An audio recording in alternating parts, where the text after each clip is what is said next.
Manish Nigam, and today I am going to give you the explanation of the poem Aunt Jennifer's Tiger, Class 12, Flamingo, and it is written by Adrian Rich. Before I start the poem, let me give you a brief description of the poem or the essence of the poem. This poem is actually describing a life of a lady who had been a very miserable life. Her husband was a cruel man and he has been suppressing her, tormenting her. Her life had been an ordeal, a misery. And the problem that she had faced throughout her life is now trying to come out of that. How she tries to do that? That is all explained in this poem. So let me read the poem line by line and I'll give you the meaning of that. Aunt Jennifer's tigers prance across a screen. Prance means jump across a screen. Okay, now so let me clarify what this screen is. A screen may be a panel, a screen may be a cloth, a screen may be anything on which she is embroidering.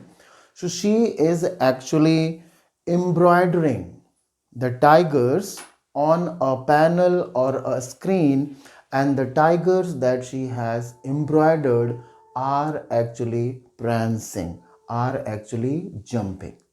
Come to line number 2. Bright topaz, denizens of a world of green.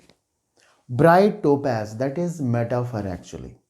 So bright topaz, who are bright topaz? The tigers are compared with topaz and they are bright yellow colored. The tigers are bright yellow colored, which are compared with topaz. Topaz is what? A precious stone. And actually these tigers are the dwellers of the green world. Green world means the jungle. So the tigers who are actual inhabitants of the jungle are being embroidered by the aunt on a panel, and they are of bright yellow color.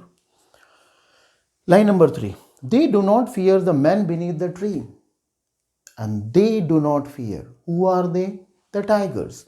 The tigers are not at all afraid of the men beneath the tree.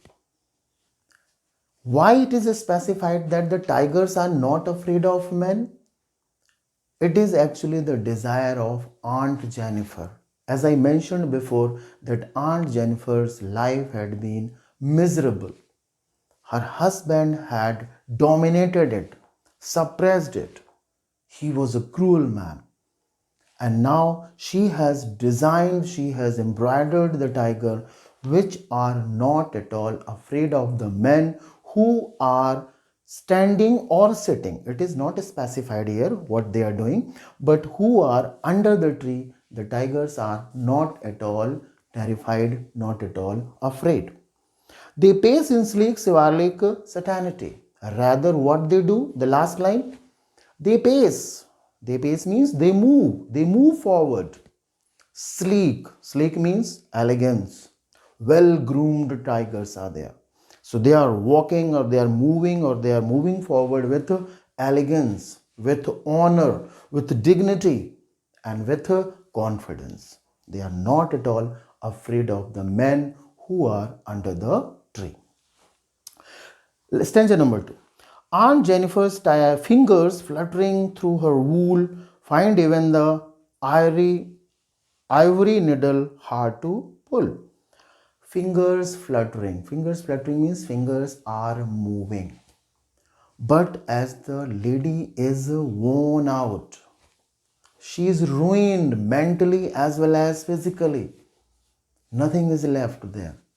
So it is difficult for her to move those needles through which she is embroidering the panel. She is actually designing the tigers. So it is difficult for her to move the needles, move her hands. Third line. The massive weight of uncle's wedding band sits heavily upon Aunt Jennifer's hand. So this line tells you that how difficult, how hard the life of Aunt Jennifer had been. The massive weight of uncle's wedding band. What is this wedding band? The ring that she had.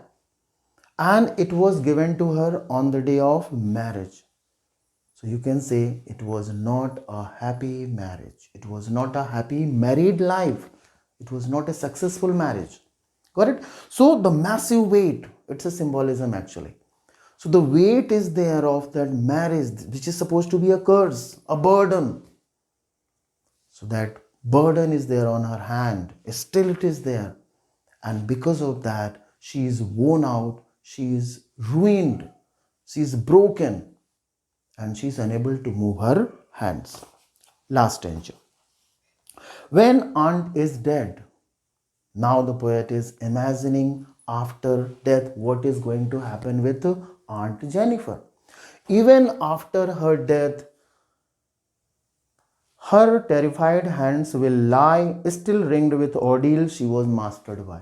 Even after her death, she is not going to be free from that massive weight of that marriage, because the ring will remain with her in that cemetery, in that burial ground where she is going to be buried.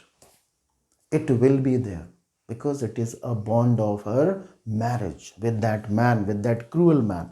So even after her death, the lady Aunt Jennifer is not going to be free from that ordeal, free from that suffering, free from that torment, free from that torture which she had faced throughout her life, because that ring will remain with her in the burial ground.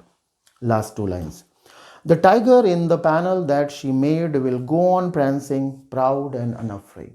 But the tiger that she has designed, they will live, they will prance, they will move forward, they will jump, and they will not be afraid of anyone.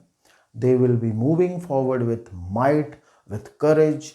They are ferocious, they are fearless. So if you see everywhere, Aunt Jennifer is actually. So you can ask a question, why Aunt Jennifer is choosing the tigers there to be embroidered? She could have taken any other animal, because the tigers are supposed to be the ferocious animal.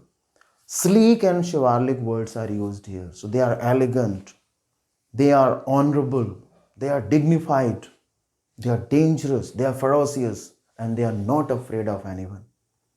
On the contrary, if you see Aunt Jennifer's life, it had been full of terror, full of sufferings, full of problems.